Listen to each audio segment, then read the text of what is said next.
Hi, thank you for joining Salesforce today for the second installment in the Future of Customer Service. My name is Sarah Patterson. I'm Vice President of Product Marketing for our Service Cloud product. And today we have with us Esteban Kolsky, founder of thinkJar and former Gartner analyst, who's going to tell us a little bit about how you can provide an effortless customer experience in the Internet of Customers. Well, thank you for joining us today. Thanks for having me. I appreciate being here. So we've heard a lot about this Internet of Things and the Internet of Customers. Can you just tell us a little bit about what that actually is? Sure. So the first thing I would do is change the definition around a little bit.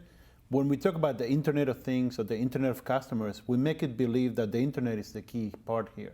But the Internet has been around for a long time. And it's not what we're talking about. What we're talking about is about things, everyday things. You know, your phone, your watch, your refrigerator, your car, everything connected through the Internet to each other and to other systems. Same thing with customers. Customers connected to each other and to other systems through the devices they use on a daily basis. So it's more about connectivity than it is about the Internet itself. The Internet is the network, but the connectivity is what's actually going to give us key advances that are going to change the way we do everything, including customer service. So that's interesting that you're reframing it, and it's all about these connected devices, and the connected piece, as you say, is really the crux of that. Mm-hmm. So can you tell us a little bit about how this is changing customer expectations? If I'm connected to, a company through the mobile app that I have on my phone, that I use with my Fitbit, for example, that's monitoring how many steps that I'm taking each and every day, how active I am, and ultimately helping me to have a healthy lifestyle. How is this then changing the way that customers are expecting to be serviced and to work with businesses? So let's start with a very simple example. And actually, Salesforce CEO Mark Benioff used this in Dreamforce last year, and it's been pretty popular, the toothbrush, right?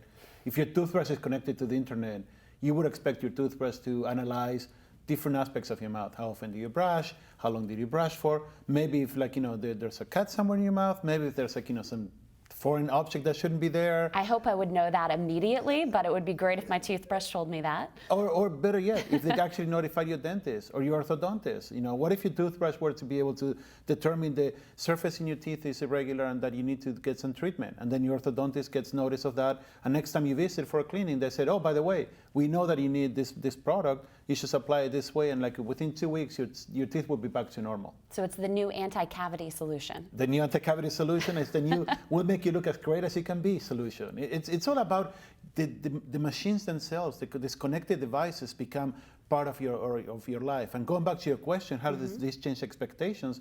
As a customer, as a consumer, my expectation is that the people that get this information do something about it. It's all part of this digital evolution that we're talking about, digital transformation. Everything that we produce these days is digitalized, is data. It's a piece of data that lives somewhere and that can be acted on. And that's where the Internet of Things comes very handy. All these devices connected that produce data, if that data gets sent to the right people, gets acted upon in real time, gets acted upon with specific actions that are personalized to your likes and dislikes, then your expectations are that they're going to know everything about you. There's no more calling a credit card company having to give you a credit card number 25 times, for example.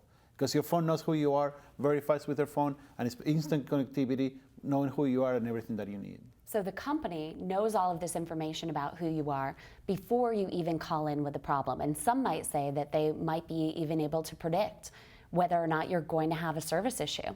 So how is this changing the way that companies then are providing customer service? What this is doing is it's bringing new models of customer service that we've been talking about for a while to light. The most common one, proactive customer service, right? We talk about this, especially with high-tech companies and computers manufacturers and software manufacturers. If somebody has a problem with the new software they installed, everybody that has the same computer setup, the same software installation, should have the same problem. Maybe, maybe not, but more than likely they will. If there's a problem with a driver, if there's a conflict with something in the computer, knowing that would allow the company to notify all the customers in the same situation and proactively load a patch, for example.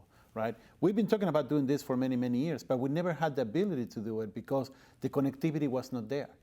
There were companies in the old days when they actually installed in your computer some piece of software that would monitor everything that was going on, and when something broke, it would actually connect to the Internet and fix it.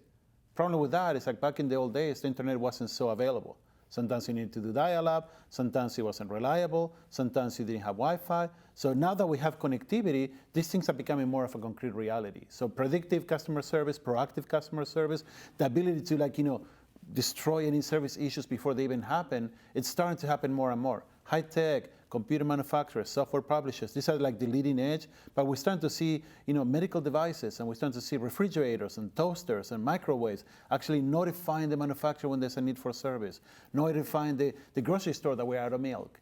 Things that we wanted to do that we couldn't do, and now we're starting to get done, and this is again changing the expectations for the customer and for the company. So then it sounds like this is going to have a huge impact on the way that companies are doing business and a lot of benefits for those companies.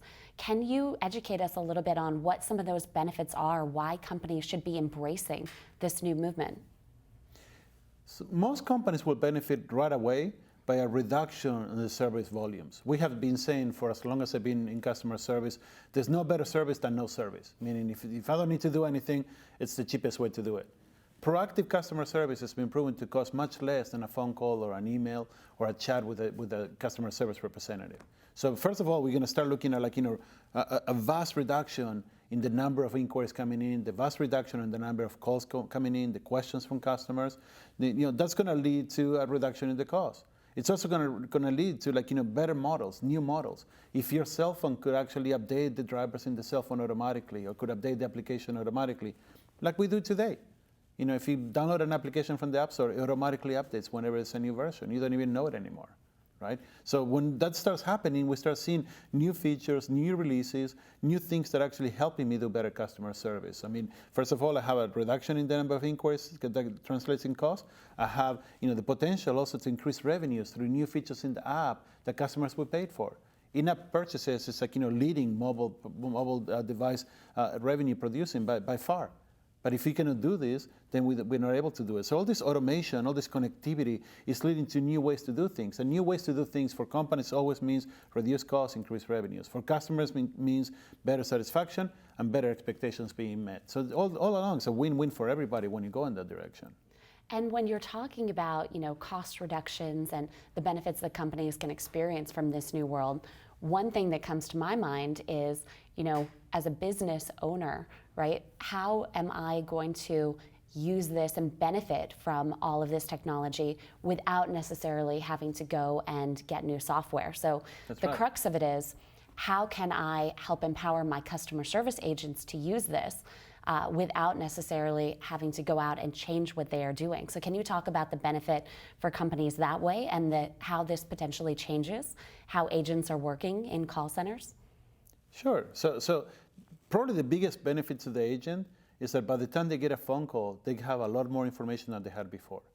The screens don't need to change much. It's just everything they always had, but they usually have on the right-hand side some ancillary information to the call. That's going to be much more populated. That's going to have information about the device. It's going to have information about the performance of the device, the history of the device, when things happen. It's going to have information about the current problem that you're experiencing. All this information will be available. All that information will also be used to actually query the knowledge base to get the most relevant pieces of information that the agent needs to use to respond to that inquiry. So instead of having to actually, take your name and number and all these things and then go and type a question into some knowledge base and bring an article and then try to find the right one, all this is going to start becoming automated, and we're going to give you more information, better answers, and then the agent is going to be able to put two and two together and provide a faster resolution, which is going to bring better customer satisfaction, and it's going to be able to provide a better resolution. First call resolution is going to go up. All these metrics are actually being tracked by the call center, and how do we provide better service to the customer? And so if you're using a solution like Service Cloud, which provides this for all of our customers, you don't actually have to upgrade the software. This is something that all of your agents are going to actually be able to use right within the Service Cloud. That's just my selfish little plug for our product. Well, it's not selfish, because in reality that's what you're doing. It's like the Service Cloud, or any other tool. It's basically the interface, right? And it's just how you use the data. And this is more data being pumped into Service Cloud, so you can provide better solutions. So it's a selfish little plug, but it's true. It's more data being plugged into the solution, the agent being able to use more data to provide a resolution, and providing a better resolution for customers, which is, again, not only a win-win, but it's the goal of customer service, right? It is the goal of customer service. It's about making sure that you have happy customers. And part of having happy customers is, as you said, potentially even solving those problems for them before they even occur, so they never even have an issue. And we have a lot of customers who have experienced great success using our product to be able to do that. Philips is a great example. If you go online, you can actually check out some of our demos from past Dreamforces and past Salesforce One tours, where you can actually see them using the Service Cloud product to embed service into their machines and their devices, so that they can have those cases sent back to the agents and solve them before the customer even knows that there's an issue. And when you're thinking about that world then of this predictive service and predictive intelligence, one thing that we've talked a lot about is machines creating those cases and sending them back to individuals. But we also know that we're in this new world with more mobile devices and more mobile usage than ever before. And there are some services where you don't have a machine that's necessarily sending that case back. People are interacting more through their mobile phone. So can you tell us a little bit about how mobile plays up more in this Internet of Things and what the role is for mobile in this world? So there's a couple areas where mobile is being improved by the Internet of Things. I mean, first of all, I've been saying for as long as I remember, and I'm not going to put any number of years because I don't want to date myself, but for as long as I remember, I've been saying that mobile devices should be able to, fix themselves, to know what's going on and either provide a resolution or put in a ticket for a resolution, right? Your mobile device has 32 apps. One of them crashes because it conflicts with another. All the information is available. Your mobile device should be able to collect all the information, send it somewhere, or provide you with a resolution. The downloading information in the background into your mobile device, a knowledge base that has the answer to your problem, is seamless. It really makes there's no effort whatsoever being done there. So that's one thing. It's the capability of the mobile device to heal itself, to actually work towards resolution, and to provide information that will help the agent provide resolution. That's one of the things, right? Number two is the possibilities of mobile are endless. I mean, you can do things with mobile that you couldn't do before. Well, I know where you are. I know where you've been. I know what time it is. I know what things you have. I know what apps you have. I can provide you resolutions that before would take 10, 15, 20 minutes of questions and answers, and then you didn't know what to answer. If I were to ask you, can you tell me what are the interrupt requests on your computer, you'd be like, what? But now I can get all that information automatically. So as an agent, I have access to your mobile device with so much more information than before that can actually provide you a much more relevant answer to your problem without having to quiz you and question you and things like that. And if I do that a few times, then I can automate that process. And when you automate it, you don't even need to talk to me. Some of the most innovative approaches on customer service in the last few years have been done through mobile devices. Groupama doing this insurance, the visual IVR for insurance purposes. You get into a car accident, you hit the button, all the information is collected automatically. Where you are, it tells you what pictures to take, tells you what information to take, what photos to take of driver license and whatnot. It's all done automatically. A claim is handled automatically, right? Medical devices. If I have an MRI machine that is about to fail because the hard drive is too old, automatically send a request to get a new hard drive shipped to my institution. A technician is scheduled to arrive after the hard drive. I don't even know, and it's been fixed before it even happens. These are all things that happen because more connectivity, more processing power, the ability to do all these things, and then integrated with a system like Service Cloud, shameless plug again, or any other system that you have running that actually collects this information and keeps a history, keeps it constant, and all this stuff. This is the dream for customer service managers. We've been trying to do this for 25 years. So we're finally getting to the point that we can actually have all this information together. So it seems like we're really at a tipping point, and the Internet of Things is providing all of this information, this rich customer data that companies can now use to change the way that they're providing customer service. And if you have the right solution, then you don't necessarily even need to change the software that you're using, and your agents don't even need to change how they're working in your system. They just get the benefit from all of this right away, and it leads to reduction in costs, and it leads to happier customers because you have higher case resolution and faster case resolution. And actually that's right, and you hit in one of the key points. Customer service is about information, it's about knowledge, it's about data, it's about content. Putting all this stuff together, the right pieces in the right place, resolves the issue, whether automatically or through an agent or however you need to do it. So that's what we're talking about. It's not about a revolution of how things get done and connected and Star Trek, the economy is going to come and destroy everybody's job or whatever. It's about providing better resolution by utilizing better the resources we already have. That's what the Internet of Things is all about. And it's giving more of those resources and putting them in the hands of the agents, which really are at the heart of customer service Or for even every single automated. company. That's right. Hands of the agents, automating them even, right? I mean, the more automation that you have, the lower the cost to resolve. So it's automation, it's better service through the agents, it's better models that provide for the customer and for the agents, less stress for the agents in finding the information, less stress from the customers in spending less time on the call. It's all along, it's like, this is like the future of customer service that we expected for the last 25 years is finally becoming together. So any final parting words for our audience in this segment? Yes, let's not focus on the internet, let's focus on the things. Focus on the things and focus on the customers. That's right. It's all about the customer. It's about providing faster resolution, automated resolution, better life for the agents so they have less stress on their job. It's all the things, like I said, it's all the things that we want to do and that we finally getting to do, but don't focus on the internet because connectivity is the underlying connectivity is there, but the ability to actually collect the right data and put it in the right place at the right time is much more critical than the connectivity itself. Great.